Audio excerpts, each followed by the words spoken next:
feel like the person doesn't have good intentions. And since then, she has been forced to uh, uh, um, avoid some calls just to avoid receiving these kinds of calls because the person was requesting her for a meetup so that he or she can show her the person who shot her. Also, she has been accosted by some vehicles which she doesn't know uh, what they want because at around her premises where she stays, there have been some movement of vehicles, something that never used to happen before the incident happened.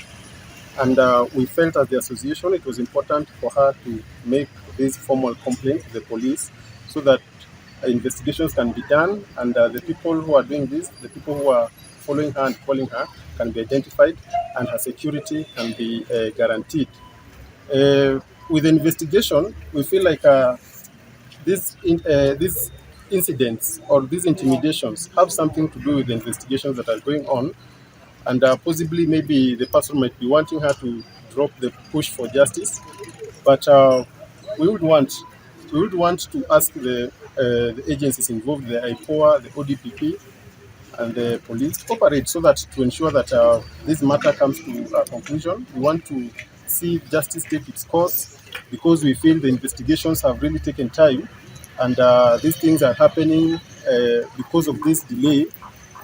And if this person can be identified, the culprit who did the shooting, if they can be identified in time, maybe we can avoid these kind of intimidations.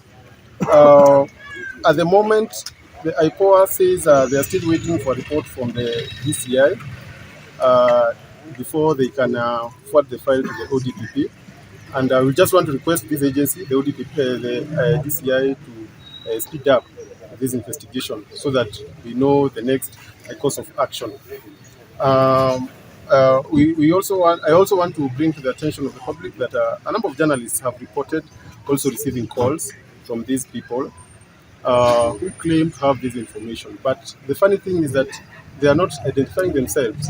So I don't know how this information is going to help us if you just give information, we cannot verify that information, and you also don't want to identify yourself. So we would want to request them to kindly, if they have any information that may lead to or may help this case, to report to the IPOA and share this information with them so that they use it as part of the investigation instead of just calling random journalists without giving us information that can help us follow up with this matter in any way. So, as an association, we really want to condemn whoever is trying to intimidate our member, and we want to call them to stop. Let them stop, and if anything, let them approach the relevant agencies and share this information with them. Maybe I can give Wanjeri also. My name is Wanjeri Kariuki. The journalist who was shot on the 16th of July 2024. I was here at Nakuru Central Police Station to report on a case. I feel like I am not safe being in Nakuru or anywhere in the country because and it's funny how the person who called me when I landed in Nakuru, and apparently I was having a doctor's appointment that day, and they gave some information, and actually your question, they insisted on calling me back, but I did not pick it after they gave me that information and dared me not to share that number with the police, with anyone, whether the police or anyone. And since that day, Nakuru has been a place that I don't feel safe or anywhere else. And then also the movement of vehicles that have been following me. And it makes me feel not so safe and not comfortable. Yeah, comfortable. Do you think they're trying to stop you from, going after justice? Of course, because that kind of intimidation would make you scared, would make you get to a situation where you want to drop this case. And apparently it's a thought that I've been having, because I felt if maybe they want to reach out to me, and if they cannot, they will go to my family.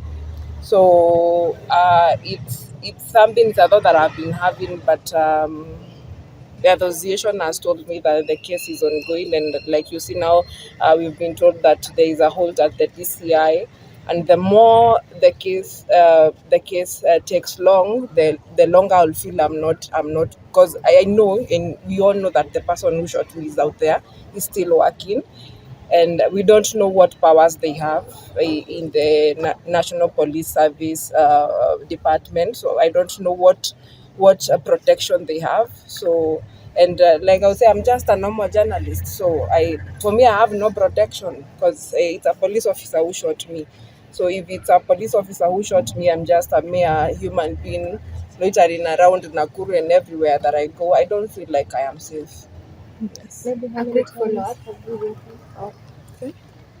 Have you been receiving threats or calls from one number, or a person who changes the number? Now, when that call came and it was from that particular number, I have received hundreds and hundreds of calls, of missed calls. But now I don't pick new numbers. What I tell them, if you want, please text back. So if it's someone who is genuinely want to get to me, they will text me. So calls, yes, have been receiving numerous calls from different numbers. Unknown numbers. Have you maybe referred these people to the police? If they have information, maybe they take to the board. You see, this person is coming telling you, they know I am a police officer. That conversation that we had, I'm a police officer, and I know the particular person who, and actually they're using terminologies to make you think that maybe I have a feeling he's a police officer, because even the terminologies, do ammunition, do whatever, those two terms to huku kwa police station. So yeah, it's maybe they had done their homework so well, so mimi wakaniuzia uongo as a police officer. So I don't know what their intention was. So I never got that time here to tell them come to the police officers, and it's only human for you to be desperate to get your justice. But now, after you sit down and think about it, now when you realize maybe this person is actually the person who shot me, who is trying to lure me. What is you have one of the calls that you can say as well kupigia simu, and there was a direct threat kabisa kwamba because of the case that you follow now. No, someone wouldn't tell you don't dare share my number. There is no other threat more than that. Because if like now I share, to be honest, I don't know what is going to happen to me, because I don't know whether that person is a police officer. So even when I was coming here, I was feeling I have too much tension. So this person tells you don't dare share that number. I've come, I've shared, I've given a presser. So I don't know if I'm safe, because there is nothing much that we have done other than writing the statement. So am I safe? And I was told that I should not share that information with anyone. So you have your Yes. Can I read it out, please? Read it out. The number is 31/2/9/24. Come again? 31/2/9/24. Yes, my name is Ekil Bangeno, and Nakuru Journalists Association Vice Chair. I want just to add something and specific. I want to ask police to guarantee Wanjeri security, because when Wanjeri is not safe, means we are not all safe. And another thing, I urge the DCI to fasten the investigation, because if investigation was concluded, hatungekuwa hapa sahi. So my call is to fasten the investigation at the moment. Thank you.